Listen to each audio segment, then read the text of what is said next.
Hey guys, welcome to my channel. This is my first video on YouTube, so just a bit of an introduction. My name is Katvond Langley. I'm 17 years old and I'm a senior in high school. I'm from South Mississippi, so yes, I have an accent. Prepare yourselves. I'm obsessed with makeup and I love everything to do with it.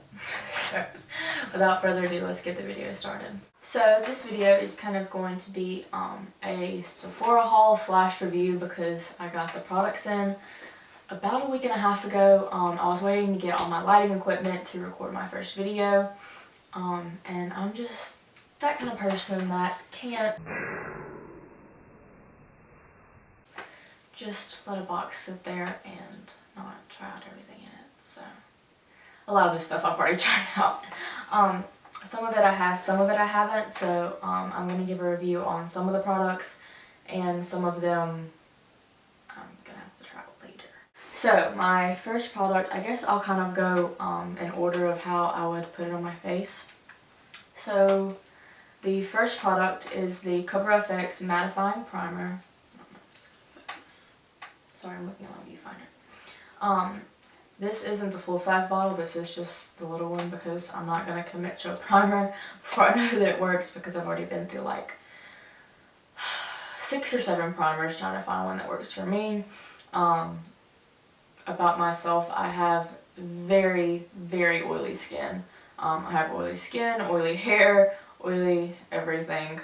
So I'm always having trouble just being able to keep the oil at bay and make sure that my makeup stays matte and it doesn't get oily throughout the day. I'm hoping that this primer is going to work for me.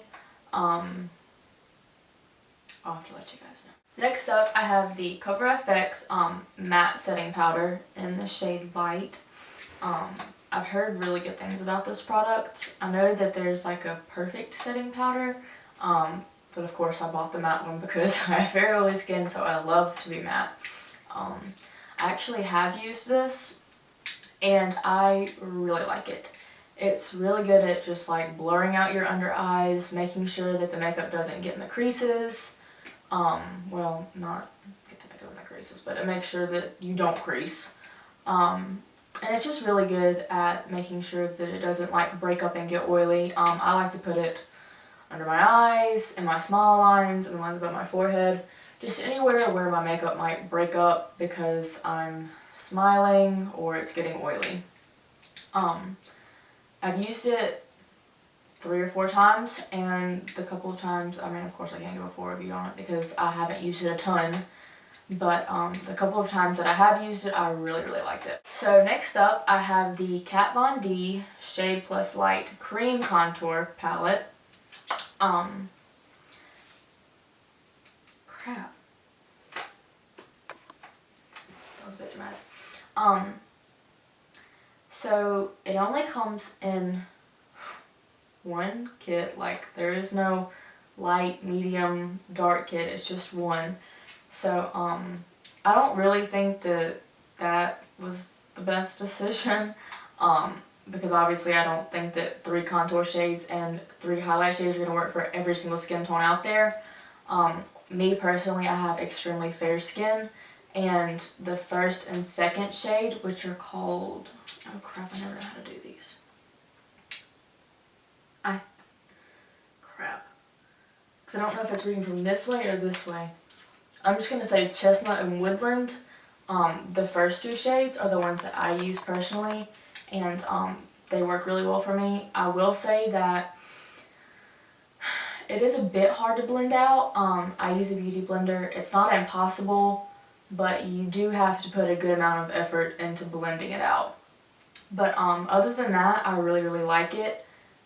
It just, there's not exactly a wide range of shades to choose from, considering there's only one palette, and it is a bit hard to blend out. But other than that, it's a decent product. I'm not going to say that it's a bad product. So next up, I have the Anastasia Beverly Hills Blush Trio, and this is the Peachy Love Trio. So the shades are, let's see, Nectarine, Ginger, and Miami. Nectarine is kind of like a mauvey pink with a little bit of glitter in it. Ginger is a completely matte shade, and it's kind of like a more peachy pink. And then Miami is just like a full-on bright peach with a ton of glitter in it. Me personally, I'm not crazy about a super bright blush color with a ton of glitter in it. I like matte blushes, so I mainly stick to these two shades. I'll go ahead and swatch them for you. So let's see. Here's Nectarine. Here is Ginger. And then there's Miami. So here is Nectarine, Ginger, and Miami. Like I said, I mainly use these two colors because I'm not crazy about a bright peach blush with a ton of glitter in it. But it is a pretty shade if you have like a more like medium to deep skin tone. Overall, as far as like the application goes, they are extremely pigmented, so I have to be very careful when I'm applying it. I normally just like pick up a little bit of it on the brush and then top off the excess, and be very careful when I'm blending it out, because if I don't, I'll just plop it on there. Like the first time I ever tried it out and I didn't know it was going to be that pigmented, I just plopped it on there and I made a mess because I couldn't blend it out after I applied it. But if you don't pick up a ton, it's really blendable and it's really, really pretty. So I really, really like this product. Next up, I have the ever so controversial Anastasia Beverly Hills Subculture palette. I personally have only been able to use a couple shades. I've used the shade Destiny, which is like an army green, Adorn, which is kind of like a foiled copper color, Mercury, which is like a gray toned shadow, Rowdy, which is like a super deep purple, and Fudge, which is just like a chocolatey brown. Me personally, I like it. I don't think that I have trouble blending it out. It doesn't really seem patchy to me. I feel like it's more of just like the brushes you use and the kind of application you use to put it on with. I haven't used any other shades than the ones that I mentioned, and the ones that I mentioned I really liked and they worked really well for me. So, I mean, I'm probably not going to use the shades, I don't know if you can see, like New Wave and Edge. I have blonde hair, so yellow eyeshadows and anything with yellow tones don't really work well for me or look good on me because of my fair skin and blonde hair. But for the purpose of the channel, I'll probably try those out and review this later on so I can give a full review on it with all of the shadows. Next, I have the Makeup Forever Starlit Powder in the shade 13. I actually saw this on Jaclyn Hill's channel, who I am obsessed with. I think she is incredible.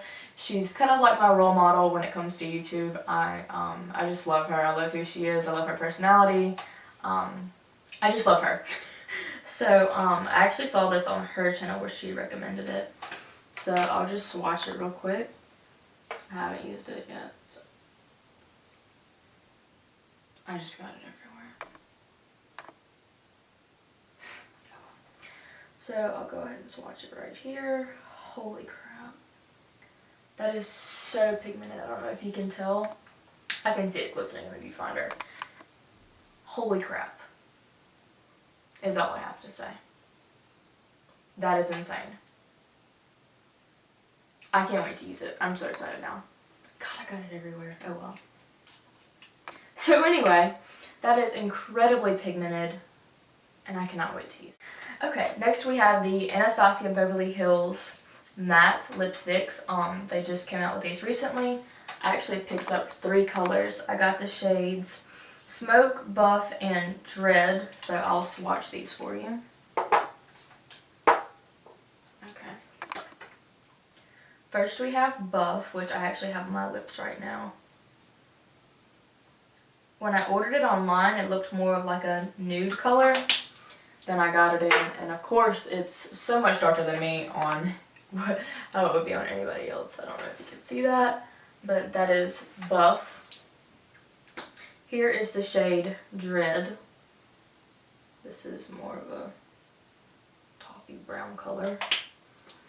So here is the shade Dread. And then the final color is Smoke. And it's like a light gray. And I've wanted a light gray lipstick for forever. So when I saw that they came out with a light gray shade, I was obsessed and knew that that was the one that I was going to go for. So here is the shade Smoke. As a review of the product, I really like them. As you could expect with a matte lipstick, it can be very drying to your lips, so I have to moisturize my lips before I put it on. But if you do moisturize your lips before you put it on, it is a really good product. I find that it stays on really well, so like I can go out and eat and I don't have to really worry about reapplying afterwards. So as far as the product like staying on, I really like it. Application, you just have to moisturize your lips beforehand. Next I have the Too Faced Better Than Sex Mascara. I know that I am ridiculously late jumping on this bandwagon. I put it off for forever because, I don't know, I just didn't really want to buy the product. But I've used it a couple times. This is what the wand looks like. If you can see that. Let me just tell you, this is the holy grail of all mascaras. This is the most amazing thing I've ever put on my freaking eyelashes. It gives you insane volume without giving you clumpiness. It doesn't, I mean, it separates your lashes, but it still gives you the fullness. Like, it's insane. This mascara is amazing. And I freaking love it. And I will never use another mascara again because this is the most incredible thing I've ever used. So the final product that I have is the CoverFX Mattifying Set Spray. Of course, I got a mattifying set spray. I think they make just like a regular setting spray. But of course I got the mattifying one because, like I said, extremely oily and I just need everything matte. So, I have used this a couple times. I like it. I'm not gonna like sit here and tell you like, oh, I put it on my face and like I stayed matte all day long. I don't expect it to mattify everything, but it doesn't add dewiness like a lot of setting sprays do. So it's more of just like a non-dewy setting spray, not like a mattifying setting spray. But I do really like it because the other setting spray that I used to use would add dewiness and I didn't really like that at all. So I do really like this setting spray. Okay guys, so that's the end of the video. I hope you really enjoyed it. Some of the products that I haven't been able to review at all yet, or the ones that I haven't been able to like fully review, I'm probably going to further use those and then do like a later video with a full review on them. But I will link all my social media down below, and don't forget to subscribe to my channel so you can see later videos. Thanks guys.